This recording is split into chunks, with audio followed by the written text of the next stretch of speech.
Ma'am, with all due respect, this entrance is for active service members and decorated veterans attending the funeral of Captain Eva Rostova.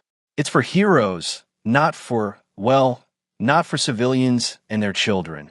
The guard's voice was a practiced baritone of condescending authority, each word polished with the smug certainty of a man who believed his uniform made him an infallible judge of character.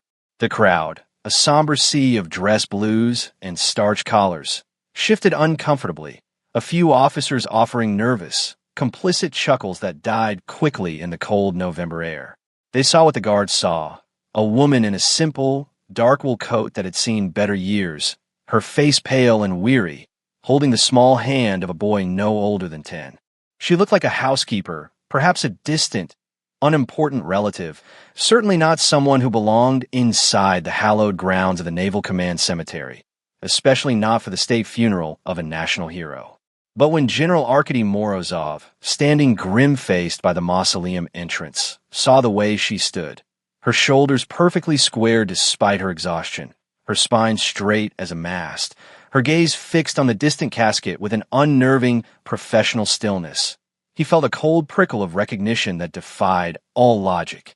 If you believe true strength is found not in the volume of the voice, but in the quiet steadiness of the soul, type competence below. The woman, Anna Petrova, offered no reaction to the guard's public dismissal. Her face remained a placid mask of sorrow, her eyes never leaving the flag-draped coffin of the woman she had come to mourn. Her silence was a vacuum, and the young guard, emboldened by it, felt the need to fill it with more of his own importance. "Look," he sighed, gesturing with a white-gloved hand as if explaining a complex rule to a simpleton. "We have our orders. The main civilian entrance is half a mile down the road. You can likely find a spot on the public lawn. Watch from a distance. You'll still hear the 21-gun salute." His partner, a senior sergeant with a face like worn leather and an ego to match, stepped forward, adding his own layer of disdain. "He's being polite, ma'am. This is a secure area for the service of a decorated officer. Captain Rostova gave her life for this nation. The least we can do is protect the sanctity of her final honors from distractions." The word distractions was aimed directly at her young son, who clutched his mother's hand tighter, his wide eyes looking up at the towering, uniformed men who spoke of heroes while acting with such casual cruelty. The crowd's gaze flickered between the guards and the woman, a silent jury rendering a verdict of inconvenience. They wanted the ceremony to begin, and this quiet, out-of-place woman was an obstacle. Anna did not flinch. She did not argue. She did not plead her case. She simply stood her ground, a silent, immovable object against a force of loud, brittle authority. Her stillness was profound, a deep, unshakable calm that seemed to emanate from the very core of her being. It was the calm of a mountain peak in a hurricane, a composure so absolute it felt less like patience and more like a law of physics. This quiet refusal to be moved, this utter lack of engagement with their petty power, was more infuriating to the guards than any shouted retort could ever be. They saw weakness. They saw a woman who didn't know how to fight back. They failed to understand that she was not there to fight them. She was there to honor her student, and their presence was as significant to her as insects buzzing at the edge of her awareness. The funeral was scheduled to begin with the precision of a military operation, but nature, unlike the naval brass, did not adhere to a strict timetable. As the chaplain began his opening remarks, the sky, which had been a sheet of bruised purple and gray, opened up. A sudden, violent squall descended upon the ceremonial plaza, a furious blast of wind and freezing rain that whipped through the assembled mourners. The wind howled through the neat rows of white tombstones, tearing at uniforms and rattling the ceremonial rifles of the honor guard. The massive garrison flag at the center of the plaza, flying at a solemn half-mast, strained against its fittings. Then, with a sound like a pistol shot, the lower brass clip on the flagpole snapped under the strain. The bottom of the flag was ripped free. Instantly, the vast expanse of fabric became a wild, untamed thing, thrashing violently in a gale. It bellowed and snapped, threatening to tear itself to shreds or, in the ultimate act of disgrace, to break free entirely and fall to the muddy ground. A collective gasp went through the crowd. Panic, cold and sharp, rippled through the honor guard. These were men trained for choreographed perfection, for the silent, synchronized poetry of memorial rites. They were not trained for the raw chaos of a failing mechanism in the middle of a storm. Their discipline was a fragile shell, and it shattered. They looked at each other with wide, uncertain eyes. The officer in charge barked a frantic, useless order. The two guards at the gate, who had moments before been paragons of unassailable authority, were now just as frozen and helpless as everyone else, their only instinct to stare upwards at the impending disaster. Their power, they were discovering, was confined to the simple, binary world of checking an approved list of names, not to solving a real-world crisis that threatened the very honor they claimed to be protecting. The carefully constructed dignity of the ceremony was unraveling with every violent lash of the flag in the wind. While the storm raged and the professionals floundered, Anna Petrova moved. There was no hesitation, no moment of decision. Her actions were a pure, unthinking extension of will, a response born from 1,000 hours of training in environments far more hostile than a windy cemetery. First, she knelt down to her son. She reached into the pocket of her worn coat and produced a small, smooth, gray stone, a worry stone she always carried. She pressed it into his small palm. "Hold this for me, Sasha. Hold it tight and count the stripes on the flag." Her voice was a low, calm anchor in the rising sea of panic. He nodded, his fear momentarily forgotten in the gravity of his new mission. Then she rose. Her movements were not rushed. They were economical, fluid, each one stripped of any extraneous motion. She didn't run to the flagpole. Instead, she walked with deliberate speed to a nearby decorative rope line, a thick, velvet cord meant to keep the public off the grass. With a few deft, lightning-fast movements of her hands, she untied the ornate brass fixture. Her fingers worked with a blurring speed and an innate understanding of tension and friction.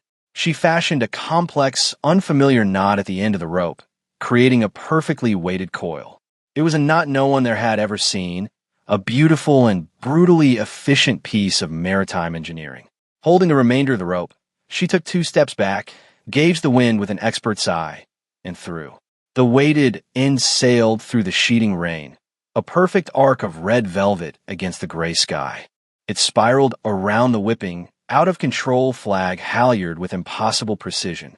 The moment it connected, she pulled, not with brute force, but with a practiced, rhythmic tension that absorbed the flag's wild energy. She brought the flailing line under her complete control. She then strode to the flagpole, secured the rope to the cleat with another series of swift, intricate knots that seemed to tighten themselves against the strain, and stepped back. The great flag, though still battered by the wind, was now secure. It would not fall. The entire sequence, from start to finish, had taken less than 15 seconds. A deafening silence fell over the plaza, broken only by the howling wind and the now subdued flapping of the flag. Every single person was staring at her, their faces a mixture of shock, awe, and dawning comprehension. The guards at the gate stood as if turned to stone, their earlier arrogance replaced by gaping, slack-jawed disbelief. The civilian they had dismissed, the mother they had belittled, had just, with a velvet rope and an ancient sailor's skill, saved the honor of the entire ceremony. From the front row of assembled dignitaries, a single figure detached himself from the stunned group. General Arkady Morozov, commander of the Northern Fleet, a man whose face was famously as expressive as a block of granite, began to walk. He was a legend in his own right, a veteran of 3 wars, a leader whose presence alone commanded absolute obedience. But now, he was not walking as a commander. He was walking as a witness. He moved with a purpose that seemed to bend the very air around him, parting the crowd of high-ranking officers as if they were reeds in a river. His eyes, the color of a winter sea, were locked on Anna Petrova. He did not see the worn coat or the tired lines on her face. He saw the knot. He had seen that specific configuration of loops and turns only once before in his entire life. It was in a heavily redacted after-action report from Operation Polar Serpent, a deep-sea submarine salvage mission in the Barents Sea. The report detailed how a catastrophic equipment failure in a sub-zero gale had been averted by a single, unnamed specialist who had secured a 2-ton crane cable using what the report's author, a bewildered and deeply impressed engineer, had simply called a knot of impossible strength. The mission was so classified that its very existence was a state secret. The specialist was listed only by a code name. Nereid, the knot was her signature. Morozov's mind raced, connecting impossible dots. The quiet woman, the impossible skill. The funeral of Eva Rostova, a brilliant young captain specializing in deep-sea strategic operations, a captain whose meteoric rise had been personally sponsored by Shadowy, high-level mentor known only through secure channels. He walked right past the 2 gate guards, who flinched as if he were about to strike them. He didn't even grant them a glance. They had ceased to exist for him. His entire universe, in that moment, had contracted to the space occupied by this quiet woman and the ghost of a memory from a classified file. The anticipation in the air was thick enough to taste, a mixture of ozone from the storm and the electric charge of a world about to be turned upside down. The insult, the casual dismissal by the guards, now echoed in everyone's memory, a monument to the staggering depth of their own ignorance. General Morozov came to a halt precisely 1 pace in front of Anna. The 4 silver stars on each of his shoulders seemed to absorb the dim light, glowing with a cold intensity. The rain plastered his gray hair to his skull, but he didn't seem to notice. For a long moment, he said nothing. He simply looked at her, and in his gaze was a profound, almost reverent awe. Then, in a motion that was both shocking in its humility and terrifying in its implication, he drew himself up to his full, imposing height, his back ramrod straight, and executed the sharpest, most formal salute of his 40-year career. It was not the perfunctory salute given to a subordinate or the respectful gesture to a peer. This was different. This was the salute of a soldier to his sovereign, a gesture of ultimate fealty and respect. The sound of his gloved hand striking his brow was like a crack of thunder. Admiral Petrova, his voice boomed, cutting through the wind, each syllable a hammer blow of revelation that struck the crowd dumb. On behalf of the Northern Fleet, I offer my deepest apologies for the disgraceful reception you have received. We are, as always, in your debt. The word admiral detonated the silence. It was an impossibility, a tear in the fabric of their reality. Admirals were old men with chests full of medals and faces known to the world. They were not quiet, unassuming women in threadbare coats. They did not arrive at funerals unannounced, holding the hands of their children. The guards' faces went from pale to ghostly white. The blood drained from them, leaving behind a waxy, terrified pallor. They looked at her, then at the general, then back at her, their minds struggling to reconcile the woman they had insulted with the title that commanded fleets. But there was no denying the general's salute. It was a truth more powerful than any document, more final than any order. Morozov held the salute, his arm rigid, waiting for her acknowledgement as protocol demanded. Anna finally looked at him, her eyes holding his for a moment. She gave a small, almost imperceptible nod, the barest minimum of returned formality. "General," she said, her voice quiet but carrying with an authority that dwarfed his parade ground boom. "Our duty is to the captain. Let us proceed." It was not a request. It was an order delivered with the quiet, unshakable confidence of someone who had long forgotten what it felt like to have her authority questioned. Morozov dropped his salute and nodded crisply. "Yes, Admiral." He then turned, and for the first time, his icy gaze fell upon the 2 guards. The look in his eyes promised a reckoning colder than any Arctic storm. The remainder of the funeral proceeded, but the emotional landscape had been fundamentally and irrevocably altered. Anew, electric tension underlay the somber ceremony. Every person present, from the junior ensigns to the cabinet ministers, was acutely aware of the silent, unassuming woman standing just inside the gate. They no longer saw a civilian. They saw a legend, a ghost from the deepest corridors of power made flesh.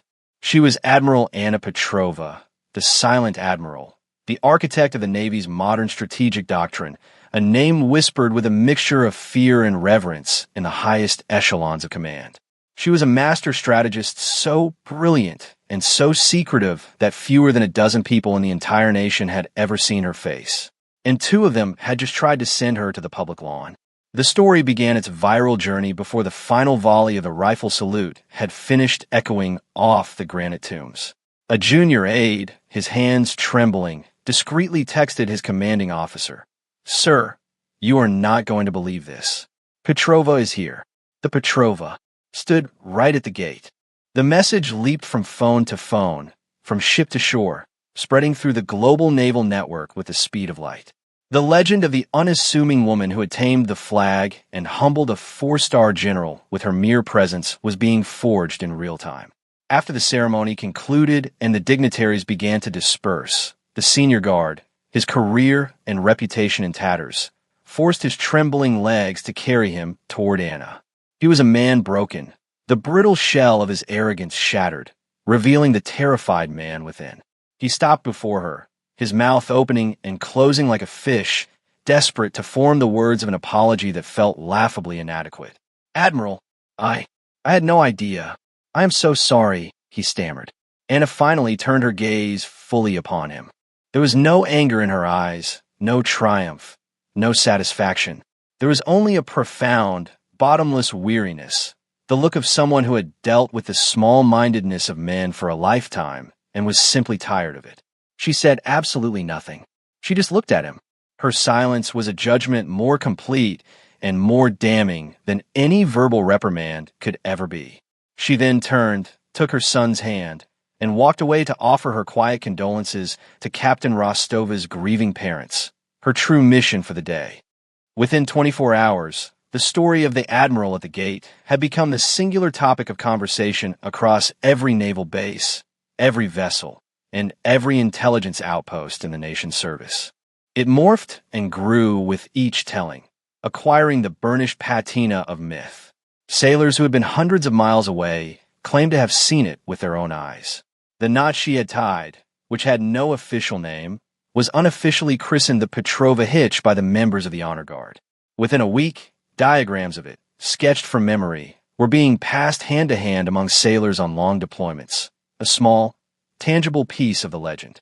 It became a symbol of her philosophy, a solution of elegant simplicity and unbreakable strength, hidden in plain sight. General Morozov's official after-action report on the funeral was a masterpiece of bureaucratic understatement. It contained a single, sterile sentence in its appendix.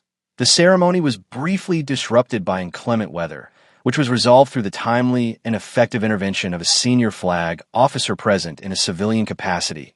That single line, devoid of emotion, was all the official confirmation the story needed. It was proof. The fate of the two guards was decided with equal quietness and efficiency. There was no public court-martial, no theatrical dressing down. They simply disappeared from the duty roster. 2 days later, they found themselves on a transport plane bound for a remote signals intelligence station on a barren island in the high Arctic, a posting colloquially known as the Icebox. It was a punishment of profound irony. Two men whose arrogance stemmed from their visibility were sent to a place of utter obscurity. The senior guard descended into bitterness, but the younger one, the one who had first spoken the insult, underwent a transformation. During the long, dark Arctic nights, he dedicated himself to study. He pulled every declassified naval strategy paper, every doctrinal manual from the last 20 years. And on so many of them, he found the same authorizing signature, a Petrova. He began to understand. He learned that Captain Eva Rostova had been Admiral Petrova's hand-picked protege, the brilliant heir to her strategic legacy. Anna hadn't just been attending the funeral of a fellow officer. She was a master mourning the loss of her most promising apprentice. The young guard realized with a sickening clarity that he hadn't just been guarding a gate.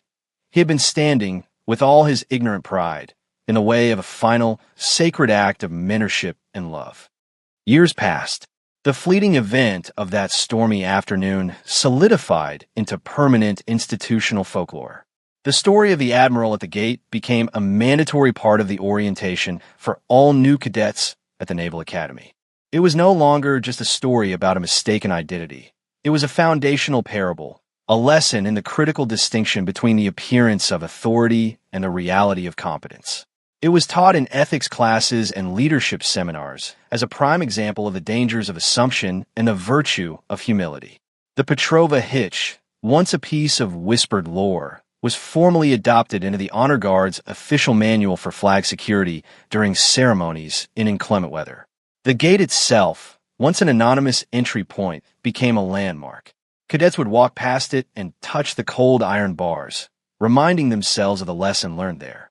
The young guard, after serving a full 3-year tour in the icebox, returned a different man.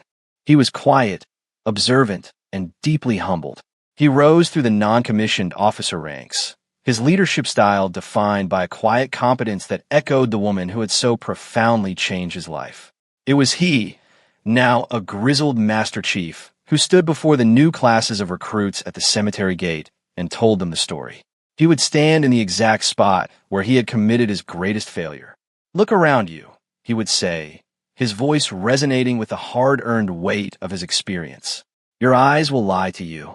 They will see a decorated uniform and tell you to respect the man. They will see simple clothes and tell you to dismiss the person. Do not listen to your eyes. Listen to the silence. Watch their hands. Look for the person who is calm when everyone else is panicking. That is where you will find true command. That is where you will find a leader, Admiral Anna Petrova, true to her nature, faded back into the shadows after that day, her brief, startling appearance in the public eye ending as quickly as it began. She submitted her retirement papers a month later.